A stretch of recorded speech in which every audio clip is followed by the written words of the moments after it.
నమస్కారం. ఈరోజు మనం ఒక చాలా ముఖ్యమైన విషయం గురించి మాట్లాడుకుందాం.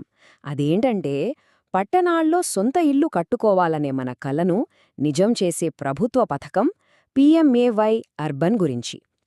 దీని గురించి పూర్తి వివరాలు తెలుసుకుందాం. పదండి. నగరంలో ఒక సొంత ఇల్లు. ఈ మాట వినగానే ఎంతో బాగుంటుంది కదూ. కాని చాలామందికి ఇది కేవలం కలగానే మిగిలిపోతుంది. కానీ సరైన సమాచారంతో, ప్రభుత్వ పథకాలతో ఈ కలను నిజం చేసుకోవచ్చు. ఆ దిశగా ఇది మన మొదటి అడుగు. ఇంతకీ ఈ పీఎంఏవై అర్బన్ అంటే ఏమిటి? చాలా సింపుల్ అండి.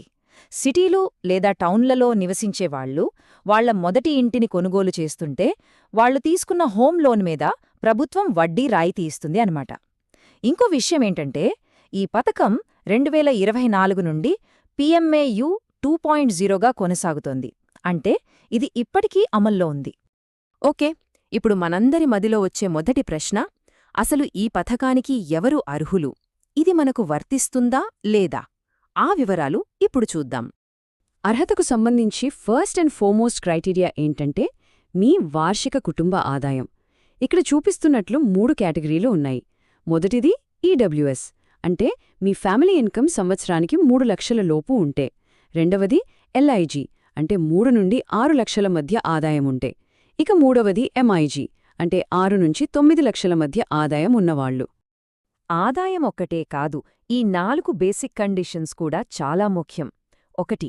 మీకు ఇండియాలో ఎక్కడా పక్కా ఇల్లు ఉండకూడదు. 2. మీరు టౌన్ లేదా సిటీలో నివసిస్తూ ఉండాలి. 3. మీ ఫ్యామిలీలో ఎవరూ ఇంతకుముందు ఏ ప్రభుత్వ హౌసింగ్ స్కీమ్ ఉపయోగించుకునుండకూడదు. ఫైనల్గా మీరు కొంటున్నది మీ మొదటి ఇల్లు అయ్యుండాలి. ఈ 4 పాయింట్లు గుర్తుంచుకోండి. సరే, అర్హత గురించి తెలిసింది. మరి అసలు బెనిఫిట్ ఏంటి? ఈ వడ్డీ రాయితీ లేదా సబ్సిడీ మనకు ఎలా వర్కవుతుందో వివరంగా చూసేద్దాం. ఈ స్కీమ్లోని అతి పెద్ద మెయిన్ అడ్వాంటేజ్ ఇదే. ప్రభుత్వమిచ్చే సబ్సిడీ వల్ల మనం నెలనెలా కట్టే ఈఎంఐ భారం చాలా వరకి తగ్గుతుంది. ఇది నెలవారీ బడ్జెట్కు చాలా పెద్ద రిలీఫ్ కదా. అయితే ఇక్కడ మనమందరం ఒక చాలా ముఖ్యమైన పాయింట్ గుర్తుపెట్టుకోవాలి. చాలామంది ఏమనుకుంటారంటే, సబ్సిడీ అంటే మన చేతికి డైరెక్ట్గా క్యాష్ వస్తుందేమో అని. కాని అస్సలు కాదండి, అది నిజం కాదు. ఈ స్కీమ్ పనిచేసే పద్ధతే వేరు. మరి డబ్బు చేతికి రాకపోతే ఎలా? ప్రభుత్వమేం చేస్తుందంటే, ఆ సబ్సిడీ అమౌంట్ని నేరుగా మీరు లోన్ తీసుకున్న బ్యాంకుకు పంపిస్తుంది. ఆ డబ్బు మీ లోన్ అకౌంట్లో జమ అవుతుంది. దీనివల్ల మీ అసలు అప్పు తగ్గుతుంది. దానివల్ల ఈఎంఐ కూడా ఆటోమేటిక్గా తగ్గుతుంది. ఇది అసలు జరిగే ప్రాసెస్. రైట్, ఎలిజిబిలిటీ ఉంది, బెనిఫిట్ ఏంటో కూడా క్లియర్గా అర్థమైంది. మరి ఈ ప్రాసెస్ని ఎలా స్టార్ట్ చేయాలి?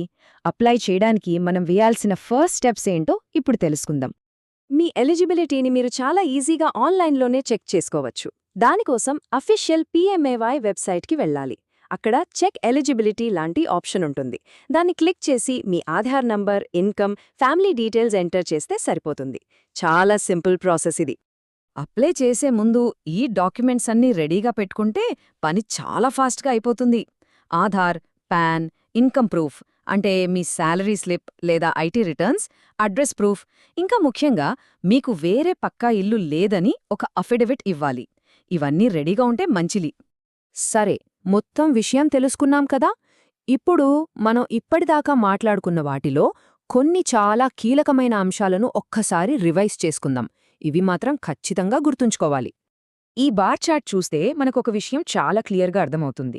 ఈ స్కీమ్ ద్వారా ఎక్కువ బెనిఫిట్ ఎవరికి అందుతుందంటే, ఆర్థికంగా వెనుకబడిన వర్గాల వారికి, అంటే ఈడబ్ల్యూఎస్ కేటగిరీ వాళ్లకి. ఆదాయం పెరుగుతున్న కొద్దీ, అంటే ఎల్ఐజీ, ఎంఐజీ వాళ్లకు సబ్సిడీ అమౌంట్ కాస్త తక్కువగా ఉంటుంది. ఇది ఈ స్కీమ్ డిజైన్ అన్నమాట. మనం మాట్లాడుకుంటున్న సమాచారం అప్ టు డేట్గా ఉందో లేదో అని నిర్ధారించుకోవడానికి ఈ అప్డేట్స్ చూడండి. 2024లో పీఎంఏవైయు 2.0 కొత్త వడ్డీ రాయితీ స్కీమ్తో స్టార్టైంది. పాత ప్రాజెక్టులను పూర్తి చేయడానికి డెడ్లైన్ కూడా పెంచారు. ప్రస్తుతానికైతే ఈ స్కీమ్ అనుకున్న ప్రకారమే కొనసాగుతోంది. ఫైనల్గా ఈ డూస్ అండ్ డోంట్స్ గుర్తుపెట్టుకోండి. మొదటిసారి ఇల్లు కొనేవాళ్లే అప్లై చేయాలి. సబ్సిడీ అనేది క్యాష్గా రాదు. ఒక ఫ్యామిలీకి ఒక్కసారే ఈ బెనిఫిట్ వస్తుంది. మీకు ఆల్రెడీ పక్కా ఇల్లుంటే అప్లై చెయ్యకూడదు. ఈ రూల్స్ చాలా స్ట్రిక్ట్గా ఉంటాయి. ఇప్పటికీ పీఎంఏ అర్బన్ స్కీమ్ గురించి ఒక క్లియర్ ఐడియా వచ్చిందని అనుకుంటున్నాను. మీకు అర్హత ఉందనిపిస్తే ఇక ఆలస్యం చేయకండి. మీ అర్హతను ఆన్లైన్లో చెక్ చేసుకుని సొంతింటి కలను నిజం చేసుకునే వైపుగా మీ మొదటి అడుగు వేయండి.